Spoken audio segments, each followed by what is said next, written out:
quality of your life equals the quality of your relationships. Don't believe me? Think about the last time you had a real crisis or a struggle in your life. I'm willing to bet that it had something to do with a relationship. Now, it could have been from a failing or difficult relationship, or maybe it was a health or financial crisis. But where did the actual pain come from that crisis? Where was the challenge? It was a strain in the relationship, right? I've learned in almost 15 years of marriage, 4 kids, 3 businesses, and countless professional relationships that your relationships are the absolute key to growth, success, fulfillment, happiness, you name it. The key is in relationships. No man is an island. And the way that you interact and the way that you pour into the people that mean the most to you and that give back to you and create this amazing exchange, that's where all of the juice is in life. But the problem is, so many times we're trying to hit a target with a blindfold on when it comes to building and deepening those relationships. So how do you build relationships intentionally? How exactly do relationships work? Clarity is power, right? So if you understand how relationships work, then you can use these pieces in your relationships to deepen those, to make them stronger, to reinforce them. So there's 6 ties or pillars, if you like to look at it that way, in every relationship, whether it's with your significant other, your spouse, your children, your coworkers, your team, whatever it is. Every relationship has these 6 ties or pillars, and they form a foundation, or they form what I like to call the relationship web. Because when all of these ties are strong, the relationship is strong. Think about like a spider's web, right? When every strand and every tie of that web is tight and held together, that web is strong. But when one or more of those ties starts to become weak, it can start to compromise the entire web. So it's important to have all 6 of these ties. Now, are you going to be weak in some areas and stronger in others? Of course, but that's the purpose of reinforcing. That's the purpose of continual growth. That's the purpose of reinforcing those so that your relationship becomes stronger and stronger over time. So there's 6 ties. The first one is trust. This is the foundation for vulnerability. Without trust, every step forward feels like a risk. Have you ever been in a relationship with someone that you don't trust? It feels risky. You don't want to put yourself out there. You don't want to be vulnerable. But when it's strong, both people in that relationship can fully invest in the relationship, can pour themselves into the relationship. The second one is love. Now, love isn't about how you feel. Love is about what you give. Now, this is present in all relationships, all true relationships, even if it's not your intimate relationship. Obviously, it's going to be there as well. But this love, brotherly love, if you want to call it that, if it's with your coworker, or if it's a really, really trusted friend, love is an important ingredient.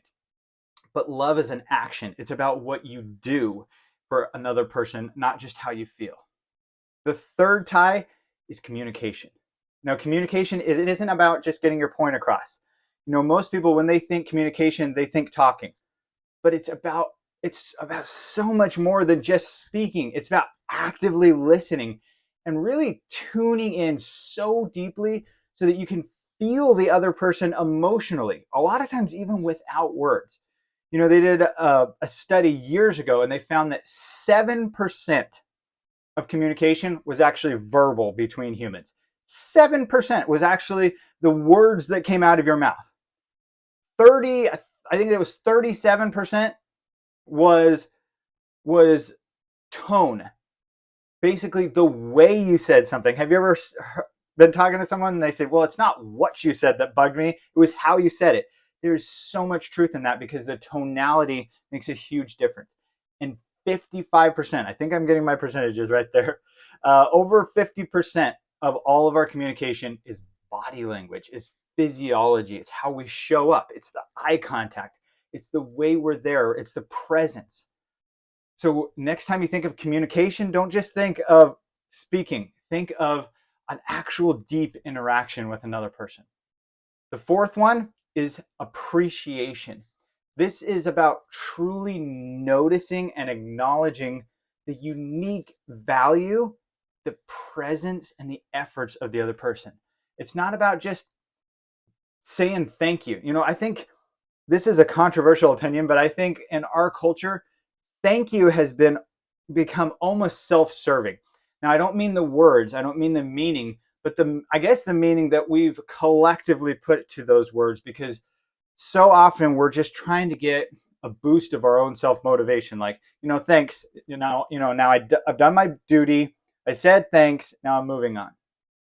But true appreciation is about seeing the other person. It's about truly valuing them instead of just saying thanks. Number 5 is mutual growth. Now, growth is one of the fundamental 6 human needs. Growth is something that we all need. If you're not growing, you're dying.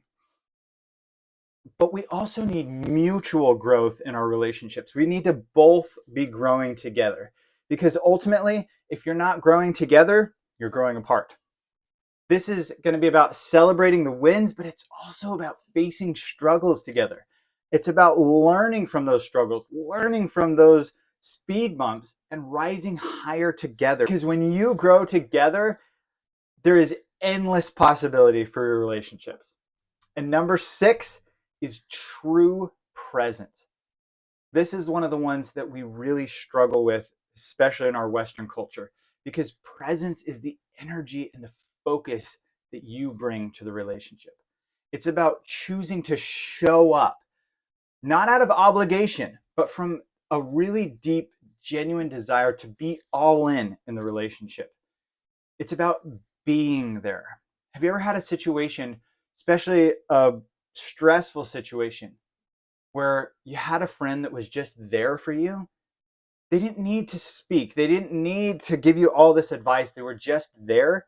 In fact, I'll give you an interesting example. When my son first got diagnosed with leukemia when he was 8 years old, we had so many people that were trying to give us all of this advice, like, oh, everything works out for the good of those who love God, and everything's going to be fine, and everything's going to work out.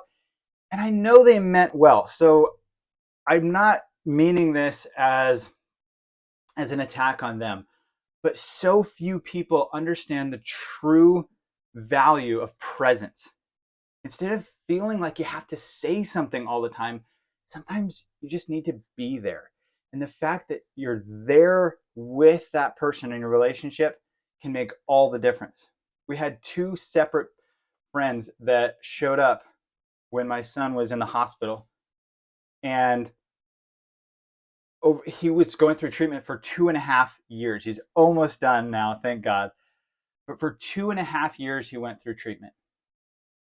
And there was 2 separate people that came to the hospital and were just there for him. They didn't feel like they had to give us advice. They didn't feel like they had to heap on all of these, extra things. They just were there. And then when my wife asked him the other day who wanted to be at his bell ringing party, basically he gets to ring the bell when he's done with cancer treatment. Those were the 2 people he picked. Those were the 2. Because presence means so much. And I know I've spent a lot of time on this one, but I think this is one of the ones we really miss. True presence in a relationship is critical. Relationships are the glue that holds us together. And like I said earlier, no one is an island. We all need each other deeply. Relationships are one of the most important things in your life, in my life, in all of our lives. Relationships are key. Invest in your relationships today. You'll be glad that you did. And hey, if you're a real estate professional, especially someone in leadership, and you want to know how to really deepen your relationships, book a discovery session with me. I work with people all the time to help them deepen their relationships, to use tools to help them connect on a deeper level, to learn that presence, to learn the trust, to learn how to love the people around you. Now, I don't have all the answers, but I can help you build a map from where you're at to where you want to be. If you're interested in that, book a discovery session with me. There's a link in my bio. Again, invest in your relationships today, and I'll see you soon.